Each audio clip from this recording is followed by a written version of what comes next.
Buenas tardes y bienvenidos a l'Àgora Oberta. Gracias por su asistencia.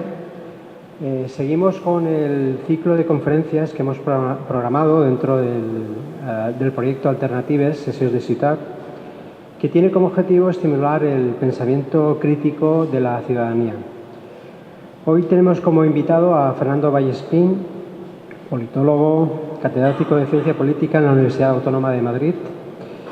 Ha desarrollado casi toda su carrera universitaria en la Universidad Autónoma, en donde ha ocupado cargos como el de vicerrector de Cultura, el de director del Departamento de Ciencia Política o del Centro de Teoría Política.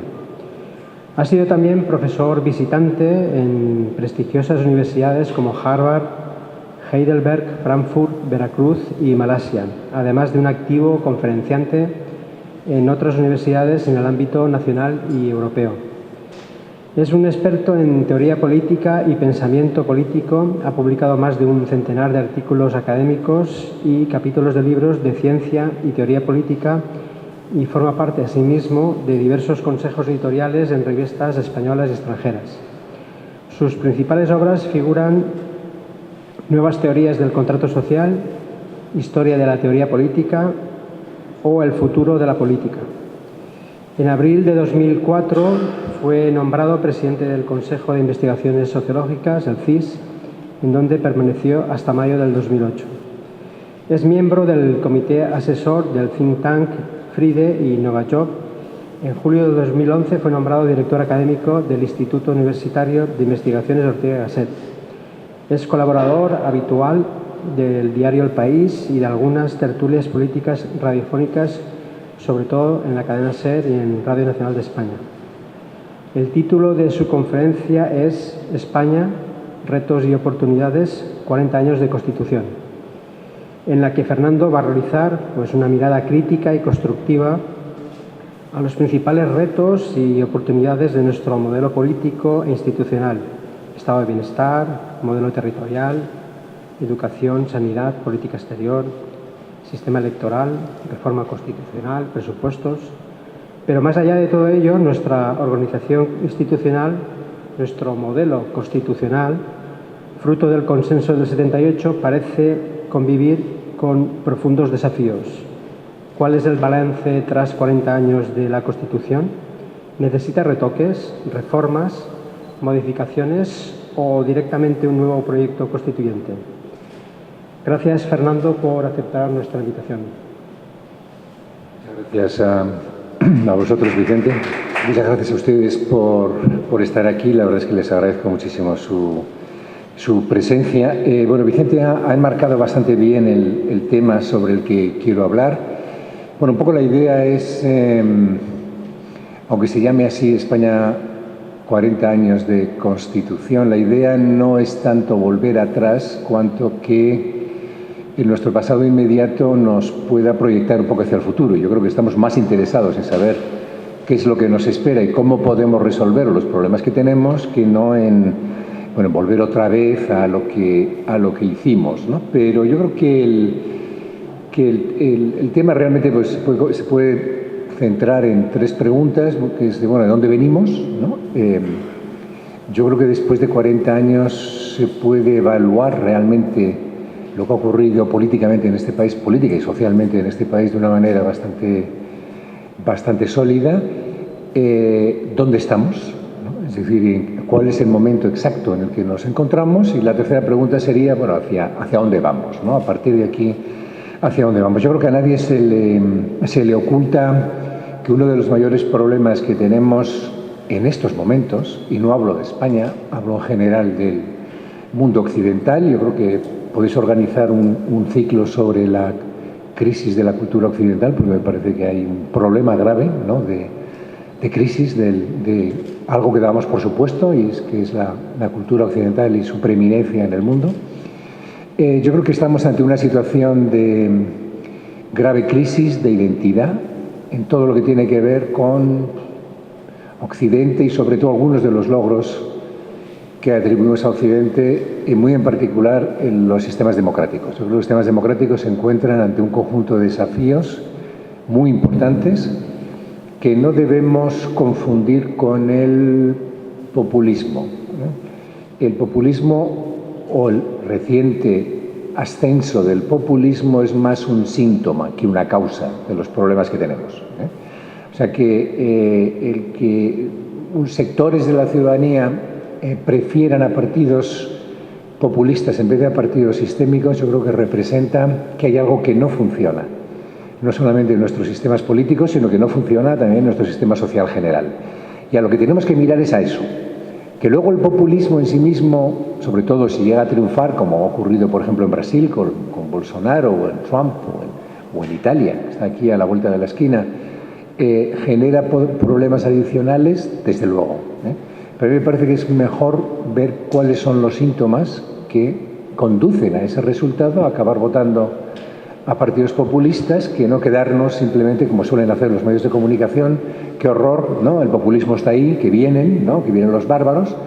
Yo creo que hay que ser muy frío cuando se emprende ese tipo de análisis, y es lo que voy a intentar hacer también respecto de las alternativas que se nos pueden ofrecer a nuestra Constitución. Yo creo que la única alternativa realmente es una reforma sensata, ahora lo veremos, y ver cómo nosotros, dentro de este entorno muy poco acogedor para nuestros intereses, y veremos luego por qué, cómo podemos salir adelante en este entorno, insisto, preocupante, porque Europa va mal, los sistemas democráticos se encuentran ante dificultades crecientes. También me gustaría decir alguna cosa más general sobre esto después.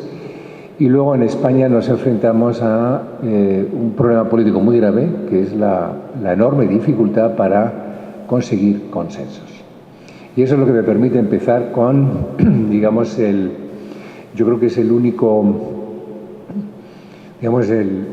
relato de la historia de España realmente positivo que tenemos, ¿no? O sea, en el sentido de que, por mucho que se insistiera en la España imperial, ¿no? Como un punto de referencia que a otras generaciones les llenó de orgullo, realmente yo creo que los españoles comenzamos a sentirnos orgullosos cuando nos convertimos en un país, entre comillas, normal, hasta que no se promulgó la Constitución, hasta que no supimos que de verdad habíamos conseguido transitar hacia un sistema democrático. Yo creo que España siempre se sintió un país con una historia de mediada, con una historia difícil. No somos el único país, también es muy importante que subrayemos esto. Algo muy parecido ha ocurrido históricamente también con un país que conozco mucho, que es Alemania, ¿no? Y que les ha costado mucho superar la huella del Holocausto, la huella de haber sido los culpables de dos guerras mundiales, o dos guerras civiles europeas, que es como lo que realmente fueron. Yo creo que hasta el año 2008, que es cuando empieza la crisis económica, y me detendré un poco en la crisis económica porque yo creo que hay una cesura. Yo creo que la historia contemporánea de España hay que empezar a narrarla siempre teniendo en cuenta esa cesura, es decir, España antes de la crisis del 2008 y España después de la crisis del 2008. Estamos ante dos modelos diferentes, aunque lo que ocurrió durante la crisis, en cierto modo, fue incubado antes de ella. Y esto me parece que no podemos olvidarlo porque es muy relevante. O sea, que en cierto modo nos creímos nuestro propio relato de que nos iba efectivamente tan bien, cuando luego nos dimos cuenta de que realmente tampoco hicimos los deberes cuando realmente deberíamos haberlo hecho. Pero muy brevemente, ¿qué pasó con la Constitución? ¿Qué pasó con la transición? Yo creo que conseguimos superar algunos de los problemas seculares del país. Primero, la tremenda herida de la guerra civil. O sea, fue un proceso de reconciliación. Hay sobre todo la figura de Carrillo, yo creo que tendrá que ser otra vez revisada, ¿no? Porque lo que significó que el único político que realmente fue testigo de la guerra civil, ¿no? Porque los demás todos habían nacido después de la guerra civil, adoptaron una actitud de buscar la reconciliación por encima de intereses políticos específicos coyunturales, me parece que es tremendamente relevante, sin entrar a enjuiciar la figura de Santiago Carrillo, yo creo que objetivamente, ¿no?, cuando lo vemos en perspectiva, nos damos cuenta de que realmente ahí se produjo algo yo creo que muy a tener en cuenta. El propio régimen político también supo moverse en la dirección de buscar esa reconciliación. Ahí el personaje clave fue Suárez, indudablemente, fue quien supo, ya que era alguien de dentro del régimen quien tenía la llave para poder conducirlo a esas sucesivas aperturas que se fueron produciendo dentro de él. Y luego ya después tuvimos bastante suerte, sobre todo a partir del 82, con las amplias mayorías del Partido Socialista, porque el Partido Socialista lo que consiguió fue establecer el estado de bienestar. Y todos los problemas seculares de España, sobre todo, vamos a ver, estamos hablando de los problemas de España, sobre todo que comienzan fundamentalmente, porque la historia moderna de España comienza con la Constitución de Cádiz, comienza en 1812, y yo creo que ahí es donde comienza la nación española moderna. Otra cosa es la monarquía hispánica, que es lo que había con anterioridad. Yo creo que España como país tiene, digamos, esa fecha de inicio, que es la que realmente nos imbuye de un sentimiento de identidad nacional. Quizá tuvimos que perder las colonias americanas para tomar conciencia de que realmente éramos una nación que tenía una serie de características. Bueno, problemas que siempre nos dividieron, como puede ser el problema religioso, el problema de los conflictos de clase, el problema agrario. Yo recuerdo cuando era jovencito que todavía en los libros de historia de España había capítulos y capítulos sobre el latifundismo, sobre digamos, la propiedad de la tierra. O sea, todo eso ha desaparecido. Eso me parece que es algo que tenemos que tener en cuenta. Hemos incorporado un estado de bienestar sólido, con sus defectos, pero muy sólido. Un sistema democrático que funciona muy bien. No tengo aquí el ranking de democracias, pero vamos a ver, estamos en el puesto 19. Hay que tener en cuenta que son países muy pequeños los que están por encima nuestro. Incluso Mauricio, las Islas Mauricio, Costa Rica, ¿no?, curiosamente, y bueno, luego pues eso, países como Luxemburgo, por supuesto Noruega, los escandinavos, etcétera.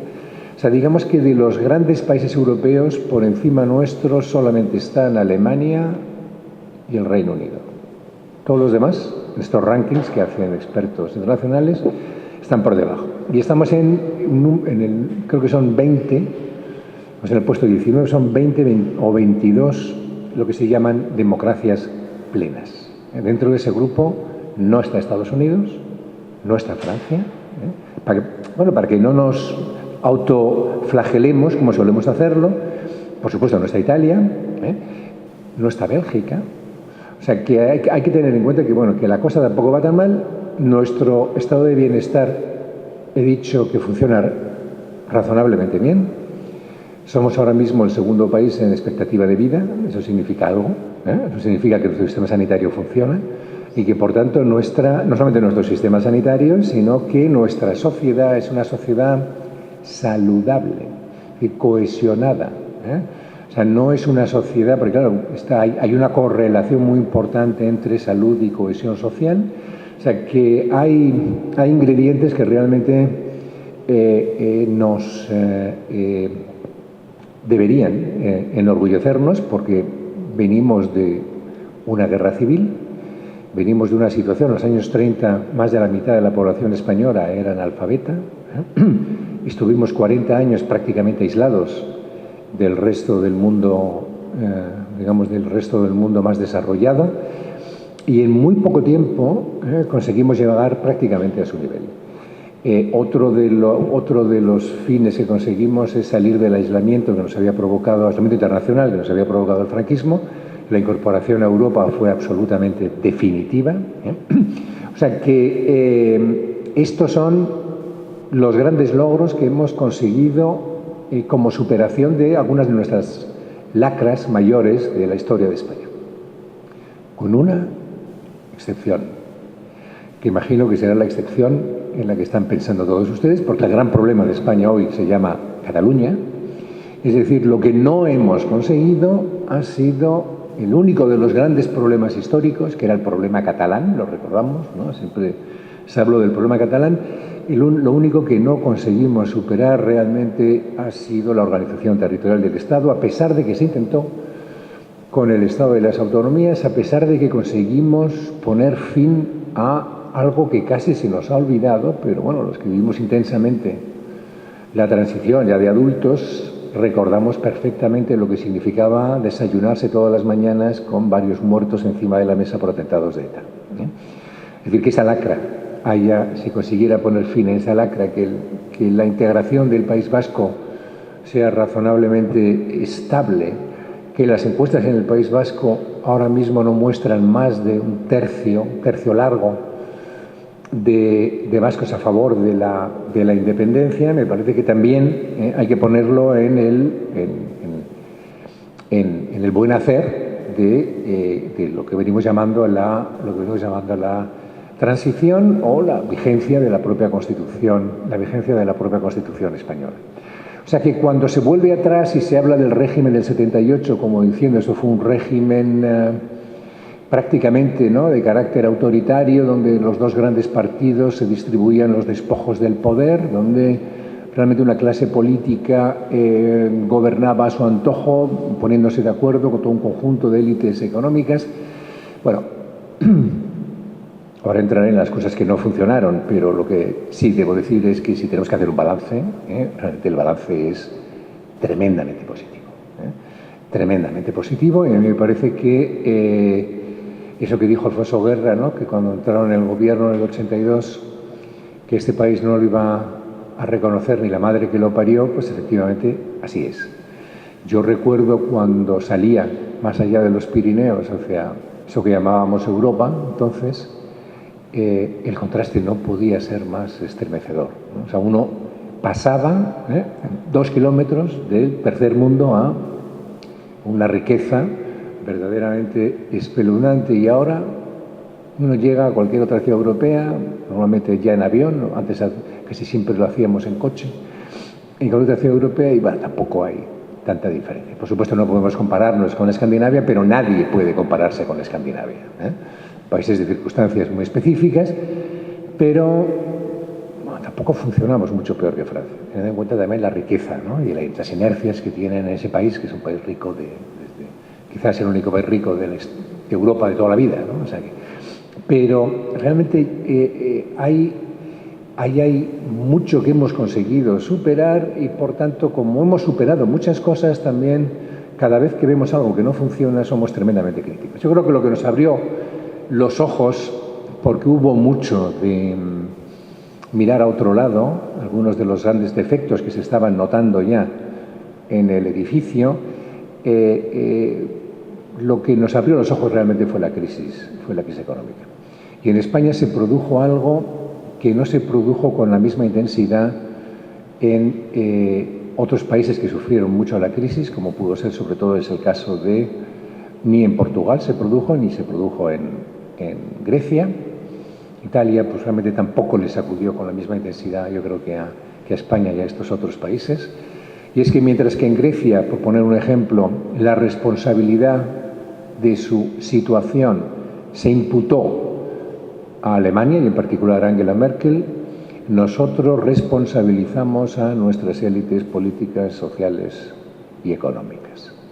Yo creo que fue un ejercicio de autocrítica, Fueron muy contadas manifestaciones donde había algunos que llevaban la careta, ¿no?, de la cara de Merkel, ¿no?, como eso ocurría en todas las manifestaciones que se producían en Grecia y otros lugares del sur de Europa.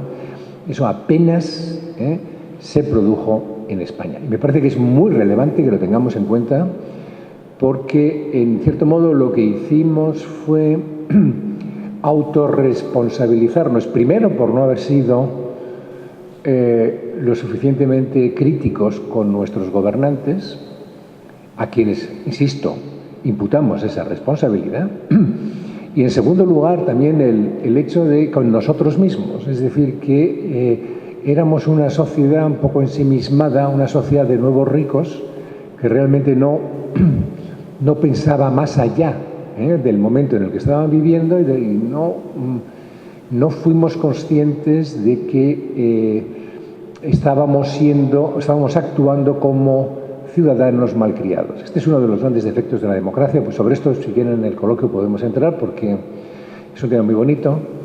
Es que el problema que tienen los sistemas democráticos es que los políticos siempre tratan de seducir a los ciudadanos haciéndoles promesas que saben que no, que nunca van a cumplir. Lo dijo recientemente quien es ahora presidente de la Comisión, Juncker. Lo dijo, dice, sabemos lo que tenemos que hacer para resolver los problemas, lo que pasa es que si lo decimos, no saldremos votados.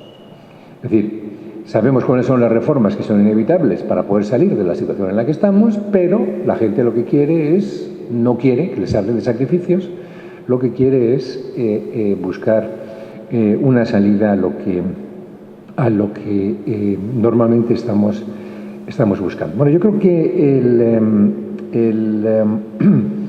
durante la crisis, ahora les enseñaré un par de diapositivas que son muy interesantes. Lo que provocó la crisis fue un cambio radical de nuestro sistema de partidos, que obedece precisamente a la sensación de que sacó a la luz de una manera muy gráfica el movimiento del 15M, la sensación esa de que no nos representan. Es decir, que en cierto modo ese ensimismamiento de los partidos políticos, esa especie de enclaustramiento de los partidos respecto de cuáles eran las auténticas necesidades de la gente, era algo más profundo de lo que parecía.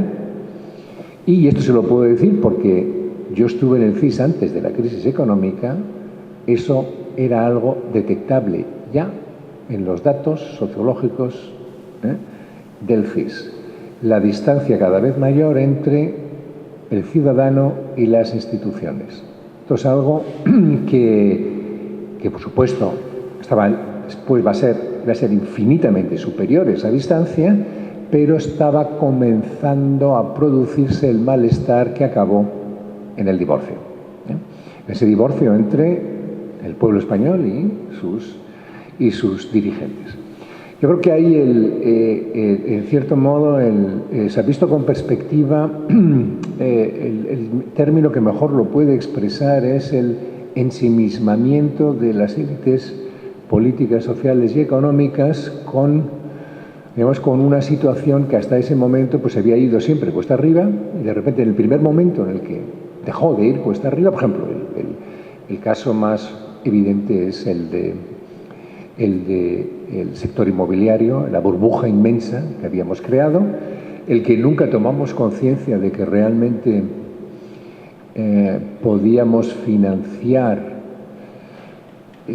prácticamente todo lo que nos proponíamos porque accedíamos al dinero con el mismo tipo de interés que los alemanes, gracias a estar precisamente en el euro. Este fue el gran engaño. Grecia, claro, lo aprovechó para endeudarse de una manera que todavía no se ha recuperado. Nosotros también lo hicimos, un endeudamiento que superaba con creces. Estoy hablando ahora no de la deuda pública, de la deuda privada y de las empresas, que era yo creo que el 150% respecto del PIB español. Ahora estamos más o menos en el 100%, o sea que todavía no lo hemos recuperado del todo, pero lo que hemos recuperado ha sido aumentando la deuda pública. Es decir, que todavía no hemos resuelto ese problema que se detectó entonces. Claro, si usted quiere comprarse una casa, no se preocupe, le damos 40 años, tipos de interés muy bajo, y yo pido ese dinero prestado en el sistema financiero internacional. Yo, banco, pido ese dinero prestado en el sistema financiero internacional. Era una manera de lubricar con dinero barato, todo el sistema productivo, todo un consumo desaforado. No había necesidad que no nos planteáramos. Yo recuerdo que algunas de mis secretarias hacían viajes, por supuesto a crédito, todo se pagaba a crédito. En Semana Santa, pues a sitios como Tailandia, Japón. Estábamos en eso, pero porque nadie nos dijo que no podíamos hacerlo. Hay algo muy sintomático de lo que, del momento anterior a la crisis, es cuando de repente caímos en la cuenta de que estábamos viviendo, no solamente nosotros, esto, que nosotros formábamos parte del mundo, que era todo el mundo el que estaba metido en esa dinámica, Cuando le preguntaron al CEO, ¿no? al director del Citibank, ¿no? cómo no habían hecho nada para realmente, porque claro, ellos veían también la locura, evidentemente, ¿no? en la que estábamos embarcados, y la respuesta fue muy gráfica y fue la siguiente, dice: mientras suene la música hay que seguir bailando. Es decir, mientras todos los bancos van dando créditos, mientras todo el mundo va consumiendo, etcétera, yo no puedo decidir que, oiga, que igual viene una crisis, porque entonces es cuando se me cae todo el montaje. Con lo cual, todos seguían en una misma carrera, hasta que por fin se produjo este credit crunch y de repente pues, estos bancos que servían para prestar dinero, de repente se encuentran porque no pueden financiar todas esas hipotecas, ¿no? O todas esas inversiones para las que le requieren ese dinero. Y entonces esto lo generó en escala una quiebra que estuvo a punto de acabar con el sistema capitalista y, por supuesto, con muchos de los logros de la globalización. Bueno, yo creo que ahí es donde, en cierto modo, entonces tomamos conciencia de que habíamos vivido, en cierto modo, en una ilusión, ¿no? de enamoramiento de nuestro propio sistema, sencillamente porque nos negamos a ver una posible realidad alternativa. Cuando vimos la realidad alternativa es cuando realmente comienzan a producirse los auténticos cambios políticos. Bueno, esto que parece ahí un electrocardiograma es del CIS, es muy interesante, es ver la intención de voto a los dos grandes partidos, ¿no? El PP es en azul, el PSOE en rojo. Fíjense, desde el 2004 arriba del todo, bueno, va bajando, más o menos en el PSOE sobre todo, pero bueno, el PP más o menos se mantiene en los niveles anteriores. Aparece 2008 y sobre todo en 2012, la caída de ambos es como una caída por un terraplén, ¿no? Vas. Solo ya tímidamente, ya en el 2015, cuando la fase peor de la crisis se produce, es cuando nos encontramos ante una situación en la que hay una cierta recuperación del bipartidismo. Bueno, ¿esto qué significa? Bueno, esto es perfectamente, expresa muy bien, esto es de Metroscopia, los resultados electorales del 2015 y bueno, cómo fue evolucionando la estimación de voto antes de las propias elecciones. Y fíjense, el naranja, esta es la entrada antes, la entrada de Podemos, aquí en abril, en abril del 2014, vemos Podemos una entrada elevadísima, como realmente se introduce dentro del sistema político de una manera espectacular, pero el propio Ciudadanos se introduce también en el sistema político de una manera espectacular. De un día para otro, nos encontramos en 4 años de un sistema prácticamente bipartidista. En 2011 nos encontramos de repente con un sistema del tetrapartito o un cuatripartidismo que ahora amenaza con convertirse, por lo menos según lo que hemos visto en las elecciones andaluzas, luego podemos hablar de esto en el coloquio, si ustedes quieren, amenaza con convertirse en un pentapartito, es decir, con 5 partidos sistémicos. Hay que decir que esto que estamos observando en España se está produciendo también en todos los demás sistemas políticos europeos. Incluso se produjo con bastante anterioridad. Esto no es nuestra patología, sino que es una patología de todos los sistemas de democracia liberal que padecen algo que, bueno, podemos caracterizar como una crisis de representación. Están desapareciendo los partidos de masa, es como si ciudadanos ya no se atreven a entregar demasiado poder a un único partido, sino que van dividiendo el poder de los diferentes partidos, ¿no? dentro del sistema de partidos, de tal manera que se vean obligados inevitablemente a tener que pactar. O sea, por tanto, digamos que la desconfianza se ha traducido en una enorme volatilidad del voto, ¿quién nos iba a decir que pudiera aparecer un partido de la nada en Francia en 4 días, ¿no? Es el partido de Macron, ¿no? O sea, cómo eso era antes absolutamente inimaginable.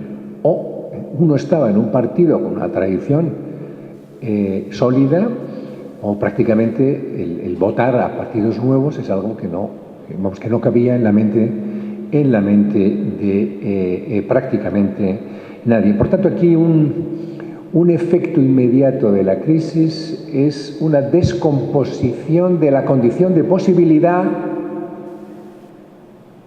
para la estabilidad política y la gobernabilidad, que es la creación de mayorías. O sea, ¿cuál es el resultado de aquello que ocurrió? El resultado de aquello que ocurrió lo vimos cuando estuvo en funciones Rajoy 9 meses sin poder realmente, sin que hubiera un gobierno efectivo en el Estado. El problema es que aquello que permitió toda esa larga estabilidad política durante la transición se rompe. Y hemos entrado en una fase de profunda inestabilidad política derivada precisamente no de la ausencia de una cultura de pactos, que yo creo que lo hay en el ámbito local, aquí lo sabrán, en el ámbito local y en el ámbito autonómico hay una cultura de pactos bastante sólida, pero en el ámbito nacional carecemos todavía de una cultura de pactos sólidos. Veremos a ver qué ocurre cuando se produzcan las próximas elecciones generales. Ya hemos visto que como al final, de ataques y barrancas, el Partido Popular consiguió gobernar y lo poco que duró después ese gobierno del Partido Popular. Sufrimos, por tanto, un colapso político que se tradujo en mayor ingobernabilidad y la aparición de nuevos actores políticos. Podemos, Ciudadanos, ahora nos aparece uno nuevo que puede ser Vox. Se nos abrió una fractura social que todavía no hemos conseguido repararla. Es decir, todavía hay muchas familias que no han recuperado ni el empleo, no se ha recuperado ni el empleo, ni se ha recuperado realmente los costes en los que incurrieron durante la época de la crisis. Les recuerdo que hasta el 2018 no hemos vuelto a recuperar el PIB que teníamos en el año 2008. Hemos perdido una década. Desde una perspectiva económica, desde una perspectiva también, en cierto modo, social. Nuestro estado de bienestar ha salido claramente dañado. Tratamos de repararlo de la mejor manera posible, pero tenemos enormes dificultades realmente para hacerlo. O sea, crisis política, crisis social y otra crisis que me parece que explica mucho el malestar, que es una crisis de la que se habla menos, salvo cuando aparece algún escándalo, que es una crisis que en algún sitio he llamado ético-moral o una crisis, diríamos, de moralidad pública, que es esto lo vamos a ver aquí, que es la coincidencia de una situación de crisis económica con el desvelamiento de una lista interminable de escándalos de corrupción. Escándalos de corrupción que normalmente hay que ir a buscarlos a esta liaison peligrosa, ¿no?, entre determinados tipos de élites. Esto que ven aquí es también un dato del CIS, es una serie del CIS donde lo que nos fijamos es el porcentaje de personas que mencionan, ¿no?, como uno de los grandes problemas la corrupción y el fraude. Y lo que podemos ver es que hasta 2012, con una pequeña subida que se produce ahí en el 94, que sería algún escándalo puntual, ahora no recuerdo exactamente cuál fue, lo que nos encontramos es que la percepción que tenían los ciudadanos españoles, o sea, en amarillo es los políticos en general, los partidos políticos y la política, es decir, como problema, que ahora es el segundo problema, después del paro. O sea que esto ha seguido subiendo. Y el verde es la corrupción y el fraude propiamente dicho. Bueno, de repente, ¿qué pasó en mayo del 2012 o en abril del 2012 para que se produjera esa subida tan auténticamente espectacular en la mención de la corrupción y el fraude como uno de los grandes problemas del país? Pues sencillamente creo que fue la coincidencia, si no recuerdo mal, de el caso Urdangarín con el caso Bárcenas y probablemente con algún otro escándalo también de estos que todavía siguen sub iudice, porque esto no acaba nunca. O sea, que eso es uno de los grandes problemas que tenemos, es que el Poder Judicial va a un tempo y la política va a otro, y entonces cada vez hay un desfase mayor entre un tempo y otro, ¿no? Entonces, bueno, esto es eso es lo que vamos a ver. Yo creo que en España la sacudida que esto produjo hizo que cambiáramos completamente uno de nuestros hábitos políticos más instalados, que yo en algún momento pues he dicho que pasamos de convertirnos en un país de una moralidad pública mediterránea, es decir, bastante laxa, a un país de una moralidad pública escandinava. Es decir, que hubo un momento en el cual ya la tolerancia fue cero. Es decir, no es posible que nosotros podamos seguir tolerando lo que hemos venido tolerando. Y precisamente si Rajoy perdió el gobierno, simbólicamente esa moción de censura a Rajoy fue esa llamada de atención de que, bueno, no habéis perdido el gobierno porque sí, habéis perdido el gobierno, sencillamente porque un juez por fin ha sacado a la luz la responsabilidad política de un partido en la protección de todo un conjunto de prácticas que hoy en día son inasumibles por sectores cada vez más amplios de la población. El éxito de Ciudadanos, el éxito inicial de Ciudadanos, se debe precisamente a esto. Es decir, que permitió que bajo esas condiciones de crisis de representación nos encontramos con que de repente aparece un partido al que la derecha puede votar para castigar a su partido tradicional, porque no estaban dispuestos realmente a seguir bajo esa situación. O sea, con lo cual estamos ante la tormenta perfecta: crisis económica, crisis social, crisis política y crisis de moralidad pública. Con lo cual empezamos a tomar conciencia de que realmente igual ese relato en el que estábamos introducidos era un relato falso. Yo creo que era falso a medias. Es decir, hubo un momento en el que funcionó mal, pero digamos, el impulso que dio a nuestra sociedad, la propia clase política, y no solamente la clase política inicial, sino el conjunto de transformaciones que tuvimos que emprender para convertirnos en un país moderno, porque en definitiva lo que significa la Constitución del 78 es la modernización de España. Me parece que eso es algo tremendamente relevante. Pero la crisis económica, y esta va a ser otra tesis, produjo también, o por lo menos incendió, el problema siempre latente, como he dicho, desde el siglo XIX, que es el problema catalán. Hay evolución del sistema de asentimiento nacionalista en Cataluña. Aquí pueden ver cómo a lo largo de estos años, fíjense sobre todo en los de abajo, el máximo nacionalismo, ¿cuándo encuentra su pico? Encuentra su pico en el año 2012. ¿Cuándo encuentra su pico la crisis de moralidad pública? En el 2012. ¿Cuándo encuentra su pico la crisis económica? En el 2012. Es decir, que hay una correlación que se va viendo, que luego lo podemos ver en esta otra, sobre el sentimiento independentista. Lo que vemos en rojo es los encuestados que creen que Cataluña debería ser un Estado independiente. ¿Cuándo encuentra su pico? ¿Cuándo sube? Fíjense, del 2011 al 2012 es cuando pega el auténtico salto. O sea que el independentismo tiene relación también con la crisis. Claro que tiene relación con la crisis. De hecho, yo creo que esto fue lo que provocó también que los partidos independentistas forzaran la máquina con el referéndum ilegal. De hecho, si nos damos cuenta, ya en el 2017 empezaba a bajar el número fíjense en la línea roja solamente, porque son las encuestas a favor de la independencia, ¿no? Porque la línea azul, que es de una estabilidad verdaderamente espectacular, es el voto a los partidos nacionalistas independentistas, que luego se vuelven independentistas. Es decir, que es mayor el voto a los partidos independentistas de lo que es realmente el sentimiento, digamos, el estar a favor de la independencia en sí misma, ¿no?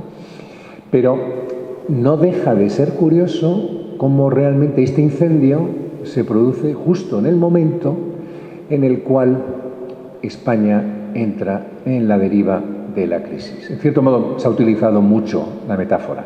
Es un poco la sensación, ¿no?, de que hay un buque llamado España que se está hundiendo y nosotros los catalanes tenemos un bote encima de ese buque que, si lo echamos al mar, seguramente podamos encontrar una salvación. Con lo cual, pues venga, echémoslo al mar, porque esto se nos hunde y nosotros nos hundimos con ellos. Claro, es una solución o una salida que produce una solución de exit, ¿no?, que en cierto modo se explica no solamente por consideraciones históricas, antes lo he dicho, siempre ha habido un sentimiento nacional tremendamente diferenciado, no solo en Cataluña, sino también en el País Vasco, en cierto modo también en Navarra, respecto del resto del territorio español.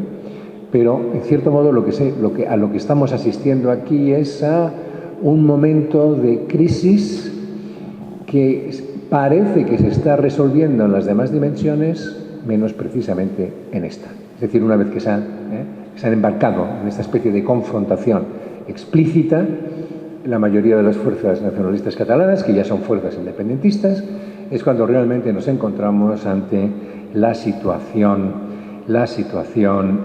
difícil. Hay que decir también, yo escribí una columna en el diario que se llamaba La utopía comodín. Hay que decir también que la independencia como objetivo en momentos de crisis económico-social para una región rica, se entiende, pues no deja de ser muy atractiva. Es decir, porque todo el mundo puede proyectar al futuro de esa república lo que no consigue en el presente. Es decir, si alguien es feminista, pues piensa que la nueva República Catalana va a ser feminista, es decir, se va a acabar con el patriarcado, ¿no? Sí, pues uno piensa que es socialista y tal, pues que va a ser una república popular, ¿no?, cosa que ahora no puede serlo, ¿no? Si alguien es, qué sé yo, pues empresario burgués, pues piensa que, bueno, va a ser una economía mucho más dinámica, porque es más pequeña, es más productiva, no tiene que enviar recursos a otras regiones más pobres de España.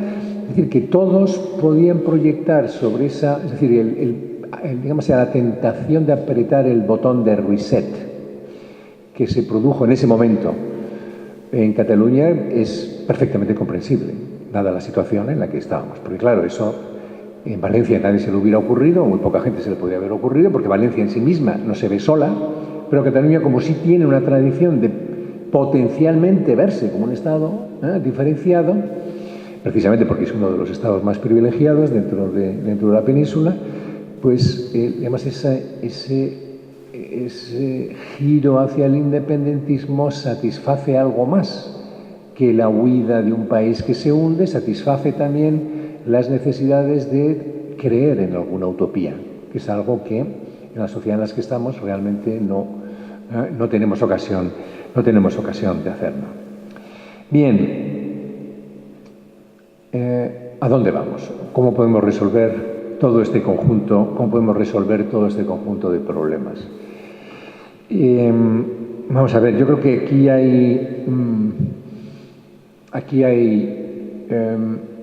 hay que acotar un poco la reflexión. No podemos seguir hablando ahora de todos los problemas de la economía, de la política, etcétera. Yo creo que tenemos que ser conscientes que el gran problema para el futuro de España es precisamente la solución de este problema que nos ha quedado sin resolver, es decir, que es el problema catalán. Que el problema catalán solo se puede resolver si contemplamos de forma realista qué es lo que está ocurriendo en Cataluña, cosa que me parece que todavía no hemos sabido comprender. A mí me parece, esta sería la tercera consideración, me parece que no hemos tomado conciencia de que la sociedad catalana no se divide en dos mitades, los que están a favor de la independencia y los que están en contra. sino que es una situación más compleja.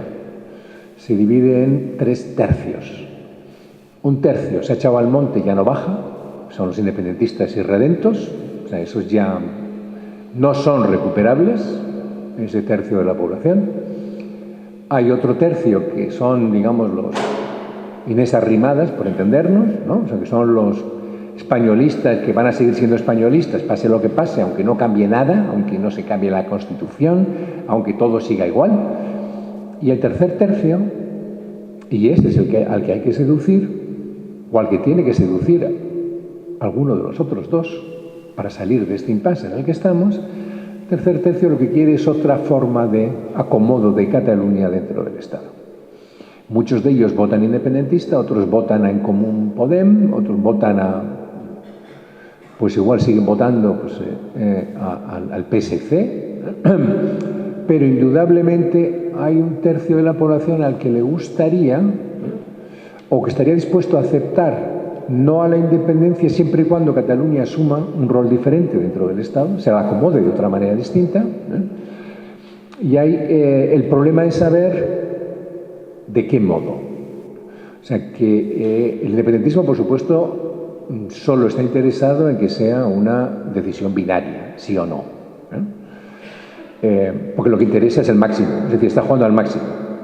Pero nosotros lo que tenemos que jugar es digamos, a evitar el mal mayor, que es precisamente evitar la independencia. Y evitar el mal mayor, en este caso, significa, en cierto modo, buscar aquellas posiciones que sean capaces de generar el mayor consenso posible. Y esto pasa, a mi juicio, por 2 cosas. Por una reforma de la Constitución y porque los catalanes voten esa posible alternativa. Si no votan los catalanes no sirve de nada lo que podamos hacer.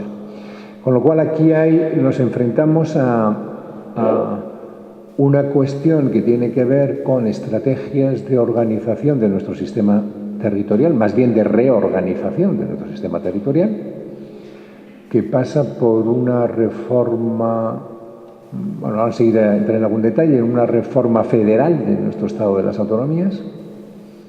Esto por un lado, pero por otra parte nos enfrentamos a un problema político, que es el problema político derivado de la ausencia de voluntad política para realmente querer abordar este tema. O sea, parece que nuestra clase política, salvo excepciones, digamos, se siente a gusto dentro de la polarización.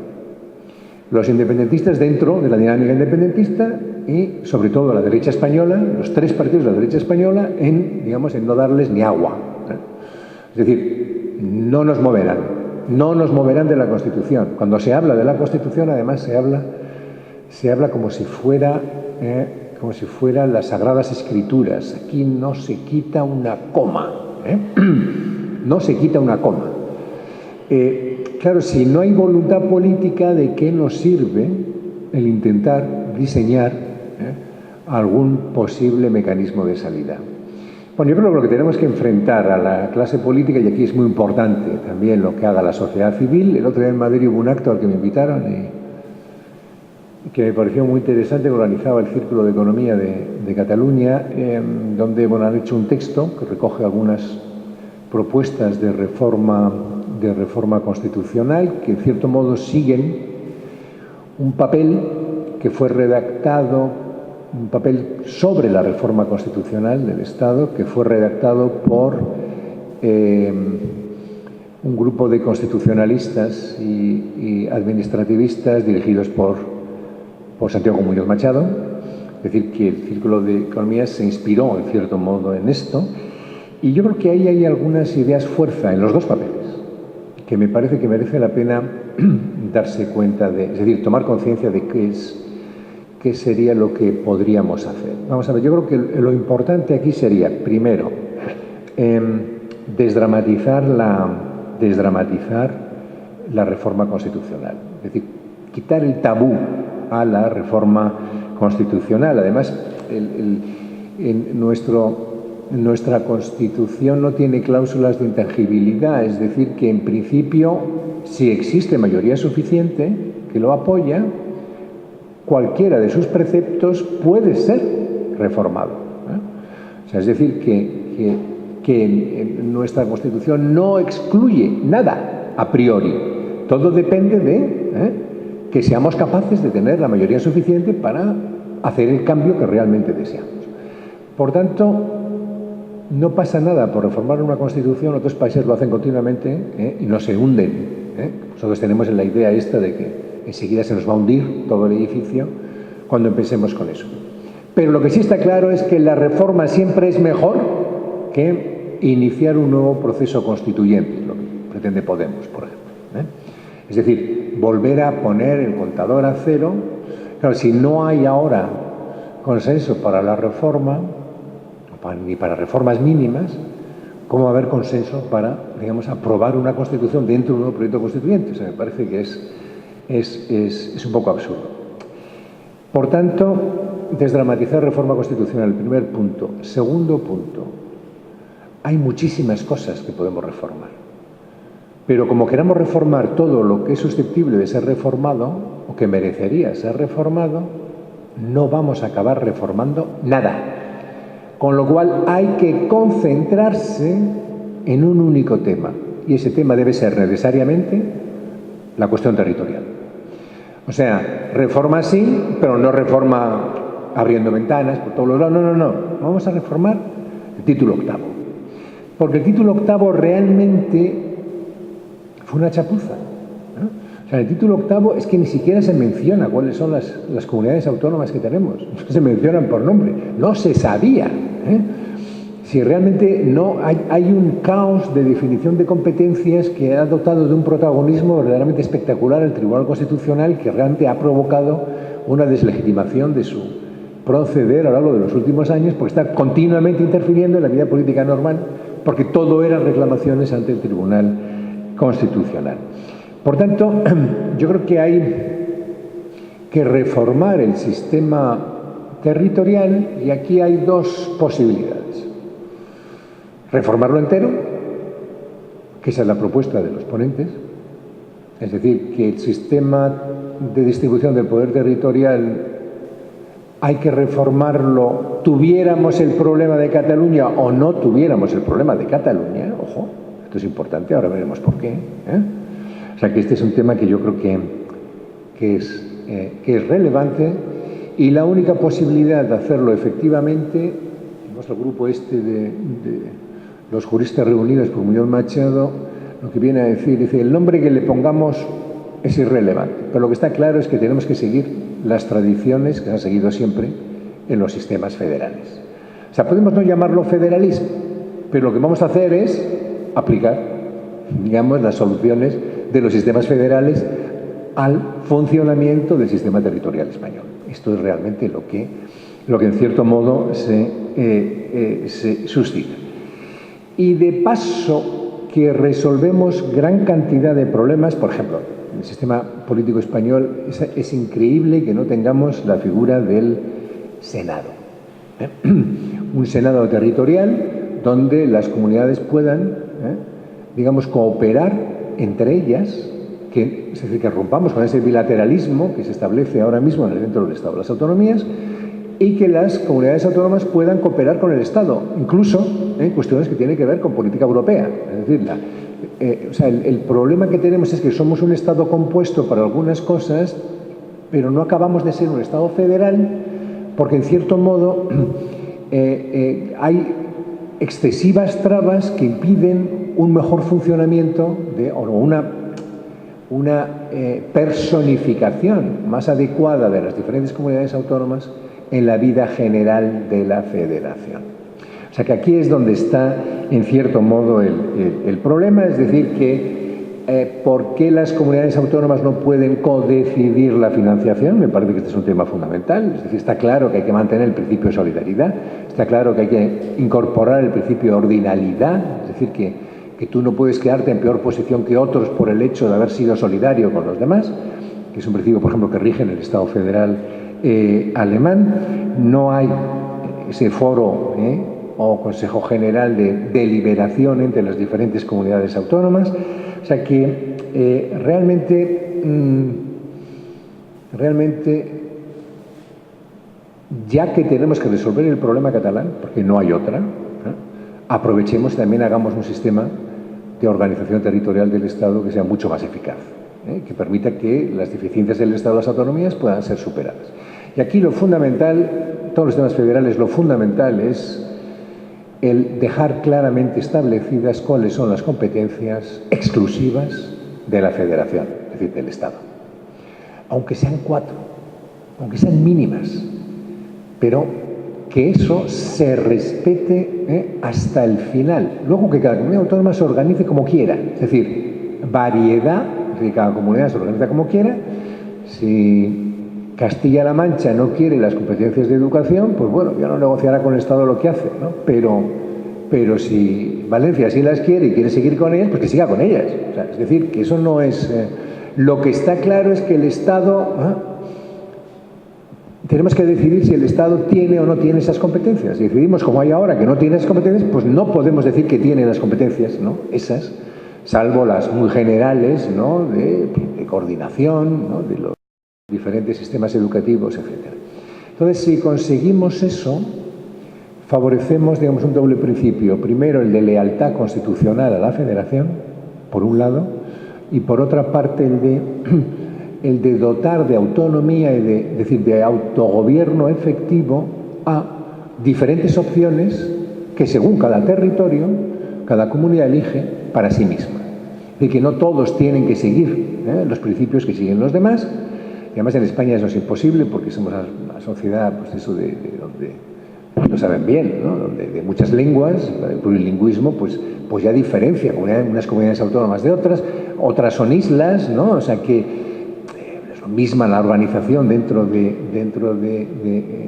las Baleares o las Canarias, que como se organiza una comunidad autónoma territorial, ¿no? O sea, que es que eso me parece que es evidente. Entonces, bueno, yo creo que aquí la cuestión sería, por tanto, entonces, el ver cómo podemos establecer el reconocimiento dentro de esta reorganización, el reconocimiento de la singularidad de Cataluña. Y la única manera posible es, y cómo podemos poner en marcha todo este proceso, la única manera sería renegociando el Estatut. Es decir, el Estatut no ha sido aprobado. El Estatut, digamos, una vez que fue revisado por el Tribunal Constitucional, no ha sido aprobado por los catalanes, con lo cual los catalanes tendrían que dotarse de un nuevo Estatut. Lo ideal sería que se hiciera coincidir con algún tipo de reforma constitucional en la línea que acabo de mencionar. Y luego ahí el problema es ver si la vía que queremos elegir para favorecer la singularidad, no solamente la catalana, sino también la de otros territorios, probablemente el País Vasco también, es solo la estatutaria o si incorporamos también a la Constitución algún tipo de mecanismo dirigido a ese fin. Me explico. En la Constitución se reconoce el concierto vasco y navarro. Es decir, que eso no lo decide el Estatuto de Autonomía del País Vasco de Navarra, sino que eso se decidió ya por el constituyente. La lengua propia y el derecho civil catalán se recoge en la Constitución. O sea que eso no, digamos, el Estatut puede establecer mecanismos para llevarlo a la práctica de una manera más eficaz, como de hecho lo hace además. Pero aquí la cuestión está en ver cómo dividimos, ¿no?, lo que compete incorporar a la Constitución y lo que luego cada uno, en este caso hablando de Cataluña, decide hacer por sí mismo. O sea, la idea es, al final, y esto es algo que insistió mucho el Círculo de Economía, lo que insistió mucho es que, bueno, que el Estatut fuera algo así como una Constitución catalana, como el Estatuto de Andalucía sería una Constitución andaluza, dentro de la propia Constitución española. Sería un poco la idea. Claro, aquí hay un tema que a mí siempre me ha llamado mucho la atención y que yo creo que no acabaremos de resolver nuestros problemas territoriales hasta que no repensemos no ya tanto las competencias de la Federación, o sea, del Estado, sino la propia naturaleza de la Federación. Es decir, yo creo que nuestra Federación tiene, no sé cómo decirlo de una manera así muy comprensible, tiene quizá un exceso de atributos identitarios castellanos, por entenderlos en un sentido amplio de la palabra. Es decir, el plurilingüismo no ha calado en lo que podríamos llamar las instituciones de la Federación Española. Y aquí deberíamos ir mucho más a estrategias como la que se ha seguido en Canadá, fundamentalmente. En Canadá el francés, que solo se habla en un estado federado de Canadá, es lengua oficial de Canadá exactamente al mismo nivel que el inglés. O en Suiza, que también es un país plurilingüe. Es decir, ¿por qué no podemos hacer más plurilingüe a la propia federación, al propio estado? O sea que si alguien está en Stuttgart trabajando y tiene un niño, pues va al consulado español y como es vasco, pues le apetece hacer aunque sepa castellano perfectamente, hacer los papeles en euskera. Simbólicamente pues es relevante, ¿no? Es decir, ¿por qué no pueden hacer los papeles en euskera? O en catalán. ¿Que todo el mundo habla castellano y que en el fondo le da igual? Sí, pero es que estamos hablando de elementos simbólicos. Los elementos simbólicos lo que significa es atender a cuestiones identitarias a las que hasta ahora no habíamos atendido. Pensábamos que el problema de Cataluña es un problema de competencias y yo creo que no es un problema de competencias, es un problema de reconocimiento de su personalidad específica, que eso no se consigue dándoles, digamos, la seguridad social, por ejemplo. Lo hemos intentado ya, es que ya prácticamente ya no queda nada. O sea que tenemos que operar más en los elementos simbólicos y menos en la atribución específica de competencias, insisto. Y ese es el esfuerzo que no hicimos en su momento en la transición. Seguramente porque ahí sí que estuvimos constreñidos por los poderes fácticos, como se llamaba entonces el ejército, que en ese tema pues estableció una serie de límites claros. Bueno, pues la idea sería esa, intentar conseguir un consenso, que no lo va a haber, pero bueno, ¿por qué no intentarlo? Para reformar el estatut, con la vista puesta en que en ese estatut se contendrán disposiciones que muy probablemente exijan una reforma de la Constitución. Y entonces habría una doble votación, una votación sobre el estatut en Cataluña, donde los independentistas podrían decir que quien vota no, de hecho está votando sí o no a la independencia, es decir, que puede cumplir el mismo efecto que un referéndum de autodeterminación, como se le denomina, pero luego el resto de los españoles tendríamos que votar las reformas constitucionales, que significaría la aprobación, en el caso de que se aprobara, de ese estatuto. Esa fue la propuesta que también hizo el profesor Muñoz Machado hace un par de años, con un libro que sacó específicamente sobre Cataluña y el problema de cómo encajar mejor a Cataluña en España. Y pasamos al punto que es el punto final, porque me estoy extendiendo quizá demasiado, al punto final que tiene que ver con lo otro que dije cuando entramos en el tema este de la reforma. Vamos a ver, hay un modelo que nos permite una salida. Lo que no hay es voluntad política de aplicar este modelo.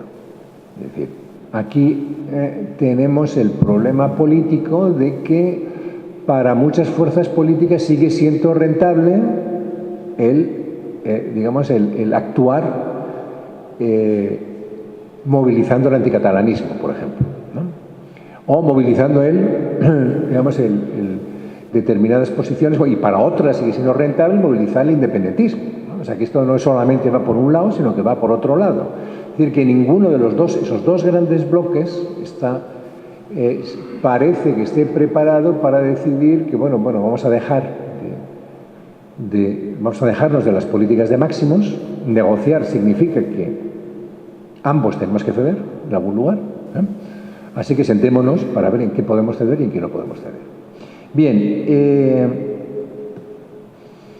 ¿por qué no funciona?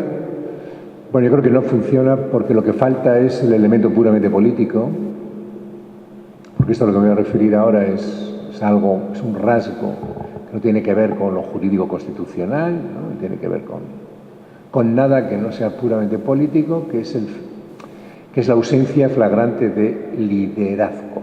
Es decir, no hay ninguna figura ahora mismo en el horizonte español que esté dispuesto a liderar y asumir los costes que significa, sobre todo para la derecha española, el hacer determinadas concesiones. ¿Sabe? La derecha española no está dispuesta a apearse de una determinada concepción de España, que no coincide, como estamos viendo, porque si no, no tendría soliviantada la mitad de la población catalana, que no coincide con la España real, sencillamente porque es así. Entonces, una de dos, o se adapta Cataluña a esa España, o España se adapta no a la Cataluña que quiere la independencia, pero sí a la Cataluña de ese tercer tercio del que hablábamos inicialmente. Esa sería la política inteligente, pero ¿qué líder hay en la derecha dispuesto a tratar de convencer a sus electores que han sido movilizados en la dirección contraria de que tienen que hacer este giro radicalmente distinto? Bueno, esa es la tarea de los líderes. No habría euro si un señor llamado Kohl, Helmut Kohl, no hubiera propugnado que existiera el euro y hubiera convencido a los alemanes, que estaban mayoritariamente, claramente en contra de la moneda única europea, porque el marco iba muy bien y era tremendamente estable, y él consiguió que los alemanes se plegaran a esta nueva circunstancia. Es decir, que el euro es producto del liderazgo, y liderazgo en concreto en un solo país, que fue Alemania. Felipe González consiguió convencer a la izquierda española de que teníamos que entrar en la OTAN. Y visto en perspectiva, la izquierda española no quería entrar en la OTAN de ninguna de las maneras. Visto en perspectiva, ejerció el liderazgo y consiguió convencer de que eso era en interés objetivo de España. ¿Es el interés objetivo de España mantener Cataluña dentro del Estado? ¿O quieren dentro de 3 o 4 o 5 meses tener que mandar los tanques ahí a la vía Layetana o la Gran Vía? Si pensamos que está en nuestro interés objetivo mantener Cataluña dentro del Estado, pues algo tendremos que hacer, ¿no? O simplemente decir que se está aplicando la ley como si la ley fuera, insisto, pues palabra de Dios, ¿no? O sea, que ahí es donde están, digamos, la política es tener que gestionar este tipo de contingencias. Y para poder gestionarla adecuadamente lo que se necesita son líderes. Si España llegó donde llegó gracias a durante estos 40 años fue porque existió gente como Felipe González, como Santiago Carrillo, como hemos visto, como Suárez, ¿no? El gran artífice, ¿no?, de algo que parecía imposible, que es conducir pacíficamente el país de una dictadura a una democracia. Ahora estamos ante una situación similar, que afecta ni más ni menos que a nuestra propia identidad nacional. ¿A quiénes somos? Bueno, pues atrevámonos, ¿no?, a ejercer el liderazgo y atrevámonos a pensar en alternativas como las que hemos estado comentando, que pueden ser otras, Es decir, que no hay por qué seguir al pie de la letra estas propuestas que yo les he estado mencionando. Así que lo que necesitamos son líderes. Este es el mensaje que deben. Y un líder no es quien sigue al pueblo. Un líder es lo contrario, a quien el pueblo sigue. Que tiene la capacidad para que el pueblo vea cuáles son los problemas, porque es muy fácil ser un líder que siga al pueblo, ¿no? Es muy fácil, ¿no? Meter el dedo en las emociones primarias de la gente, eso es muy sencillo. Ahora, convencer a la gente de que tienen que cambiar la idea que tienen sobre el mundo, eso cuesta. Y eso solo, sabemos por la historia, solo ha ocurrido en casos muy excepcionales y con personas, digamos, que estuvieron dispuestos a sacrificar su propio éxito electoral, su propio éxito político a sus convicciones. Falta por saber cuántos políticos tenemos que estén en condiciones de hacerlo o no. Bueno, muchas gracias. Bueno, pues muchas gracias, Fernando. Creo que ha sido muy claro. Y abrimos ahora un turno de preguntas. Sí, a ver, respecto al Senado, se ha hablado mucho desde hace mucho tiempo, de que tenía que ser la Cámara de Representación Territorial. Es decir, el Senado tendría que cambiar el tipo de voto que hay ahora para que fuera la representación de todas las comunidades autónomas, estuvieran representadas proporcionalmente en el Senado y allí deliberar las diferencias que hay digamos, de capacidades de unas autonomías con otras, la relación, el tema económico también, del Fondo de Solidaridad, todo eso, tendría que ser centrado en el Senado. Y luego, respecto a lo que estábamos hablando, que es muy importante, evidentemente, yo creo que había que ir a una organización federal, con la excepción de Cataluña y Euskadi, que tendrían que ser confederales. Usted nos podrá explicar muy bien, si quiere. Hombre, confederales tiene el problema de que ninguna confederación ha funcionado, ninguna. Porque las confederaciones, en cierto modo, nacen muertas porque dan la posibilidad a los confederados de poder salirse en cualquier momento. O sea, federalismo viene de fedus, que significa unión. Es decir, que el federalismo no divide, contrariamente a lo que la gente piensa, sino que unifica. La confederación divide. O sea, la confederación sería suicida. Es decir, es el primer punto para la separación definitiva. Es decir, claro que están a favor de una confederación, porque a partir de la confederación es como se pueden ir. O sea, que eso no... O sea, que eso es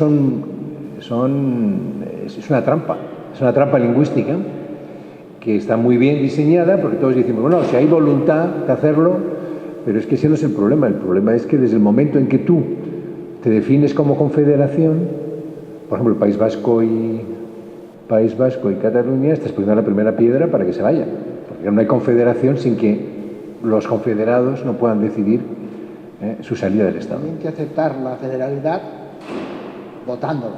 O sea, quiero decir, tiene que ser una aceptación por parte del pueblo catalán y pueblo vasco de querer continuar dentro del Estado español con unos estatutos nuevos, como que ya se aprobó en Cataluña, porque aquí tenemos una cosa que es que en Cataluña se renovó el Estatuto de Cataluña, se aprobó en las Cortes Generales, se aprobó en las Corts, se hizo un referéndum muy mayoritariamente, lo aprobó el pueblo catalán y luego vino el PP, lo mandó al Constitucional. Pero lo aprobó también el Congreso de Diputados. No lo hemos aclarado. Claro, estaba ya la cosa, estaba ya. Ahora bien. Vamos a ver, yo lo que creo es que los países se sostienen en la medida en que consiguen adaptarse a su propio pluralismo interno. Pero ningún país está dispuesto a suicidarse, es decir, que tienes que establecer mecanismos para mantener la propia cohesión, ¿no? Vamos a ver, a donde yo quería llegar en el fondo es a lo siguiente. Carece de sentido querer mantener la situación tal y como está cuando en una de nuestras regiones más importantes, económicamente es la más importante y demográficamente es la segunda más importante, nos encontramos con que la mitad de la población se quiere marchar. Es decir, tú no puedes ignorar esto, tú tienes que hacer algo. Tú no puedes decir que todo siga igual. Pero claro, ellos también se encuentran ante el problema de que aunque consiguieran un 51 o 52% a favor de la independencia, ¿cómo puede sobrevivir un Estado donde la otra mitad de la población es leal al Estado vecino? Es que es un absurdo, es que es ridículo. O sea, por tanto, todo nos conduce a tener que buscar mecanismos de convivencia. Y eso es lo que tenemos, ahí es donde tenemos que hay mecanismos, claro que hay mecanismos, yo creo que el mejor mecanismo es el federalismo, porque el federalismo, vamos a ver, Castilla-La Mancha no va a definir una comunidad autónoma extravagante, diferenciada de las demás, no es una comunidad autónoma pues discretita. Incluso Andalucía va a ser una comunidad autónoma discreta, no creo que aspiren a mucho más de lo que tienen ya. Pero a Cataluña sí le puede permitir, sobre todo en lo simbólico, pues tener un elemento diferencial que ahora un sector importante de los catalanes se echan en falta, ¿no? Si con esto apaciguamos independentismo, pues bien, si no lo apaciguamos y no sirve para nada, que es un poco la posición de la derecha. No, no, cuanto más les das, más quieres. O sea, hasta que al final vamos a seguir siempre así. Pero bueno, yo creo que lo que decía Ortega de la conllevancia, bueno, si ganamos 2 o 3 generaciones gracias a eso, pues bueno, ya está bien. No sabemos cuál va a ser el futuro de Europa. Imaginemos que ahora hay un setback, o sea, que vamos para atrás. Pero igual dentro de 20 años Europa acaba siendo algo mucho más integrado, donde ya, digamos, la adscripción a los estados nacionales tampoco es tan decisiva y entonces se puede pensar digamos, en una incorporación más laxa de ese tipo de regiones. Entonces ya es una Europa que sea confederación de regiones, pues sería visible, aunque yo creo que todavía, digamos, las grandes naciones van a seguir manteniendo su presencia. Lo que está claro es que si tú, sobre todo a los ricos, les dices que pueden decidir irse y eliminar los costes, ¿no?, de estar adscrito a un lugar más pobre, pues empieza Cataluña, sigue Bélgica, por supuesto Escocia y bueno, Véneto y a saber, ¿no? O sea, entonces claro, Europa por eso es muy cautelosa, ¿no? Entonces lo que quiere es, bueno, vamos a ver cómo podemos hacer esto de la manera más eficaz posible, ¿no? Pero bueno, ya lo estamos viendo, ¿no? Hay una sentencia muy importante del Tribunal Constitucional canadiense que dijo algo además que está muy sentado en razón, ¿no? Dice, bueno, vamos a ver si... O sea, primero no hay, digamos, el sistema político canadiense no admite que una región unilateralmente se vaya, tiene que ser siempre negociado, primer punto. Segundo punto, tiene que haber un referéndum de autodeterminación con una pregunta clara y con una mayoría suficiente, es decir, no basta la mitad más uno, tiene que haber un mínimo de votantes, o sea, un mínimo de participación del censo y luego una mayoría clara, justamente para evitar eso de que hablaba antes, ¿no? O sea, que es eso, o sea, si usted se va mañana porque tiene 30.000 votos más, pues, ¿qué pasa? Que los demás, la otra mitad, ¿qué hace? O sea, ¿cómo consigue la lealtad de la otra mitad a usted que crea una cosa nueva, ¿no?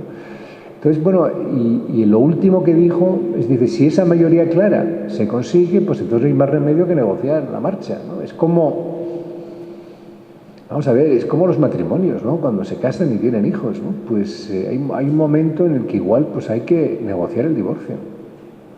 Pero hay que tratar de evitar el divorcio por las consecuencias que puede tener para los hijos. Pero si uno ve que es inevitable, al final, pues no habrá más remedio. Entonces, pero claro, tiene que haber una mayoría muy clara, ¿eh? Eso es indudable. Si hubiera 2/3 de catalanes que se quieren ir, pues ya estarían haciendo las maletas. Y eso no habría quien se lo impidiera, ¿no? Pero bueno, luego, por otra parte, hay también otra serie de circunstancias. Vamos a ver, no siempre te puedes ir. Todos sabemos que durante la crisis económica se redujo drásticamente el número de divorcios. Claro, la gente no se podía divorciar, porque de repente uno de los dos o los dos perdían el empleo, entonces claro, si se divorcian, se quedan sin... Entonces mucha gente tuvo más remedio que seguir conviviendo bajo el mismo techo, porque no tenía la forma de financiarse. No podían financiarse autónomamente, ¿no?, un nuevo hogar. Pero ahora lo estamos viendo con el Brexit. El Brexit se quiere ir de Europa y se ha dado cuenta que es que no se puede ir. Es decir, que seguirá todavía tan tremendamente vinculado porque si no destroza todos sus intereses. ¿Alguien se imagina a Cataluña fuera del mercado común o fuera de la Unión Europea? Pues es que, ¿cuáles son las consecuencias, ¿no? ¿Y cuáles son las consecuencias para la gente que quiere estar ahí? O sea, eso es realmente muy difícilmente imaginable, pero es algo de lo que no se discute. De eso no se habla. O sea, se dice muy fácilmente, como se dijo durante el Brexit, nos vamos, pero claro, a la hora de la verdad, cuando quieres irte, te das cuenta de que no te puedes ir. O que los costes de irte son muy superiores a eso de decir, aquí estoy yo, estas son mis ideas, ¿no? Yo quiero recuperar el control, y luego te das cuenta de que no solamente no recuperas el control, sino que lo pierdes. Porque cuando estabas dentro, por lo menos podías decidir cuáles eran las reglas, o codecidir las reglas. Cuando estás fuera, te sujetas a esas reglas y ni siquiera codecidir. Claro, esto es así, ¿no? Eso es muy complejo, pero claro, nadie dijo que la política era fácil, ¿no? La política es dilemática y ahí es donde tenemos digamos que no, o sea, lo ideal sería pues, poder hacer realidad lo que consideramos que son soluciones que sobre el papel funcionan, pero la realidad es muy tozuda. Sí, buenas noches, profesor Vallespín. Yo comparto la idea que con matices, pero la historia de la Constitución es una historia de éxito. Usted ha centrado su intervención con una cuestión de necesidad de modernizar nuestra relación y nuestras estructuras, básicamente por el problema territorial. Quizá yo introduciría alguna cuestión importante también de reflexión, ¿no? Los grandes problemas de hoy son problemas globales de carácter económico, son medioambientales de carácter económico, son las migraciones, es la relación del norte con el sur, es la superpoblación mundial. Y estos problemas no se pueden. Alguien con mucha autoridad tendrá que decir que no se pueden resolver ni mitigar desde la localidad ni desde tan siquiera la regionalidad. Hace como una semana o 10 días, un debate en la cadena SER con Pepa Bueno, no recuerdo el nombre de un ponente, del otro sí, Nicolás Sartorius. Se está iniciando un proceso político que no partidista de reflexión de necesidad estratégica para la modernización de las estructuras institucionales, la relación de las comunidades autónomas y nuestro entramado político-territorial. Y eso es el federalismo. Están habiendo en distintas comunidades autónomas grupos de académicos, intelectuales, personas del ámbito económico, del ámbito social, que son capaces de compartir esta idea como modelo de convivencia y de responsabilidad y de compromiso que venga a mejorar una propuesta de modificación de la propia Constitución. Y esto, como usted ha dicho y yo comparto, no va a ser de hoy para mañana, porque no existen las condiciones. En todo caso, sí que me resulta necesario hacer un llamamiento a la gente académica, a la intelectual, a gente que tiene cosas que decir, que el debate no es partidista, que el debate tiene que ser de profundidad política, de modelo de convivencia territorial, y que una revisión de nuestra Carta Magna tiene que ser una revisión que tenga que ver con el modelo territorial, pero también con el social, también con el de cohesión de las personas, y que tiene que ser responsable, y se tiene que ser de donde todos pongan y donde todos compartan los mismos derechos y obligaciones. Y a partir de esas dos circunstancias, que cada nacionalidad desarrolle sus propias estrategias económicas, culturales, del idioma, etcétera, etcétera. País Vasco, Madrid, región, Castilla-León, recientemente País Valencià, Andalucía. Se están generando grupos de opinión en torno a la necesidad de una revisión de la Constitución con carácter federal, que estaría muy bien que se le diese un mayor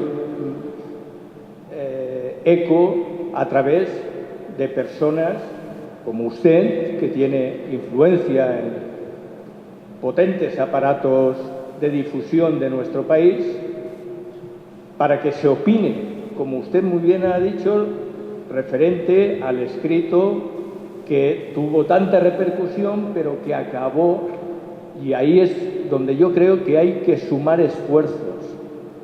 Si los esfuerzos hoy, con la actividad partidaria totalmente encrespada, los llevamos a la solución, no la vamos a solucionar. Tiene que venir por un debate político reflexivo de la sociedad, del conjunto de la sociedad, hacia los partidos. Gracias. Bueno, usted no creo que me haya hecho ninguna pregunta en concreto. Yo recojo el guante. De hecho, yo cuando puedo predico ahí sobre el federalismo y lo hago en las tertulias, lo hago en algunas columnas, pero sí me gustaría, porque es importante lo que ha señalado al comienzo, vamos a ver, estamos en un mundo muy diferente y seguimos haciendo la política de toda la vida, ¿no?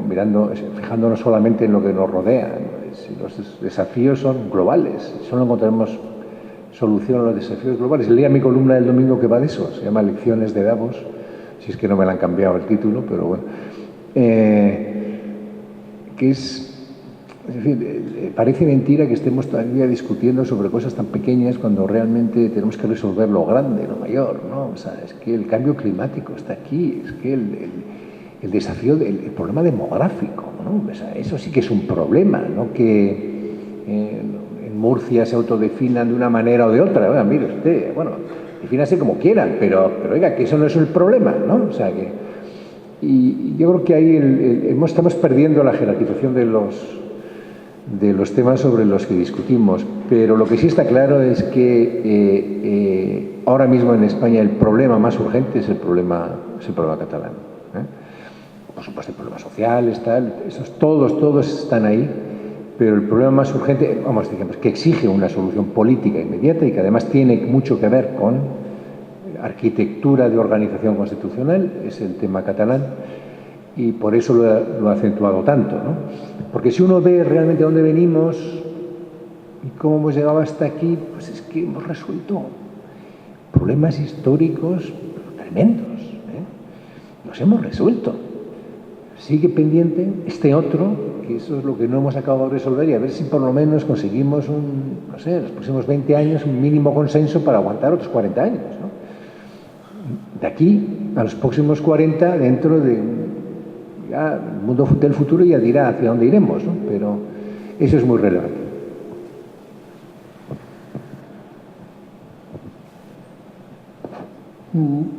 Me parece muy interesante varios puntos que has mencionado y también las intervenciones, ¿no? En la medida que han aportado, ¿no? Unas visiones y una necesidad, ¿no? De que iniciativas que están ahí, ¿no? se consoliden y puedan hacer más lúcida a la sociedad, ¿no? A mí me interesaba reflexionar en torno a lo que comentabas del liderazgo, que está claro que es fundamental, pero en la historia reciente de este país ha sido también los propios ciudadanos, ¿no? Cuando hablamos de los tercios, hablabas de los tercios, ha habido un tercio que se ha declinado en algún momento y no aceptó la dilatación del posfranquismo, sea P o sea PP. Ha habido la propia situación final de Aznar, fue también una demostración, ¿no? Entonces, a mí lo que me hace, quiero abrirme en cierto optimismo, que es que ese crear foros, iniciativas, es importante, que aparezcan líderes, es importante, pero también quería contemplar esa realidad, que es que esa mala política que se hace por parte de ciertos partidos, especialmente de la derecha, de sencillamente pensar en un hipotético, ¿no?, rédito electoral, pueda realmente resultar al revés. O sea, que pueda ocurrir que parte de ese tercio central se percate de que no nos vamos a suicidar, de que hay que apoyar una posibilidad, ¿no? En su momento más reciente pues fue Zapatero, por ejemplo, en un momento determinado, sin que él en principio fuera un líder consolidado, ¿no? Entonces, a mi optimismo se plantearía así, lo ponía a tu consideración, en qué medida la propia sociedad, una parte de la sociedad, haga razonable la salida que corresponde al momento histórico. No sé, vamos a ver, si vemos las encuestas, nos encontramos, cuando se pregunta sobre la organización territorial de España, nos encontramos que hay una clara mayoría que es el Estado de las autonomías, que prefiere el Estado de las autonomías tal y como están, más o menos, que yo creo que no tendrían inconveniente en que eso significara también poder dar más, otra forma, ¿no?, a lo que llamaba antes federación. Y luego hay casi un tercio que prefiere una recentralización, o sea que ahí donde está pegando Vox, ¿no? Pero claro que está muy adscrito a determinadas regiones, ¿no?, que son fundamentalmente las regiones centrales, ¿no?, digamos la Castilla histórica, ¿no? Y luego pues hay casi otro tercio que estaría dispuesto a más competencias, ¿no? Y entonces esa es la situación en la que estamos. Por tanto, aquí también hay 3/3, curiosamente, ¿no?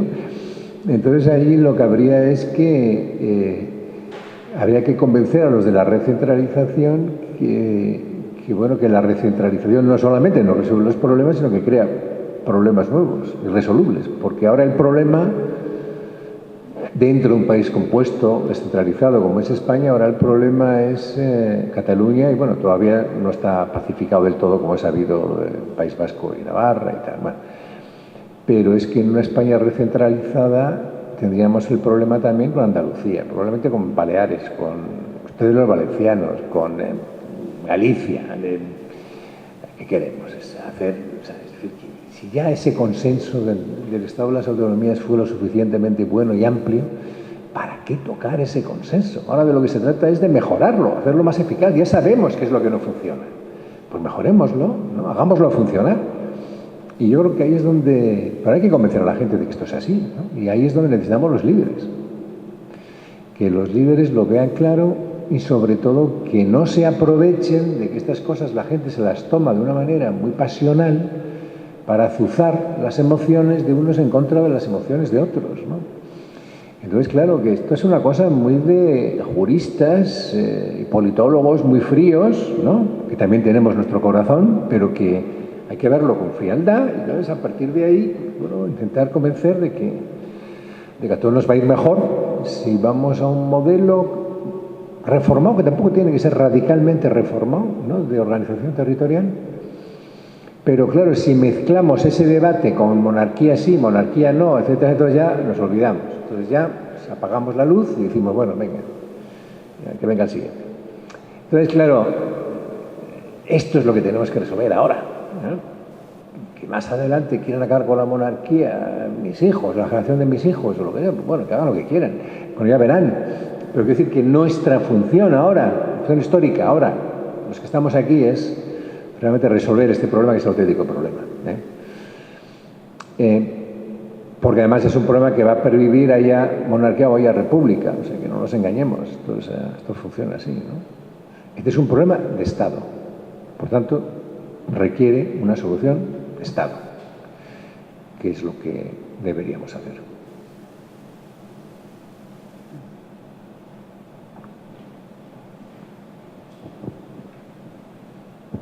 Bueno, muy interesante su ponencia y hemos estado hablando del Estado, de las autonomías, de la red de redistribución territorial, pero yo le quería preguntar, ¿qué opinión tiene sobre las diputaciones provinciales y las provincias? Porque es otra organización que yo, para mi punto de vista, creo que sobran actualmente.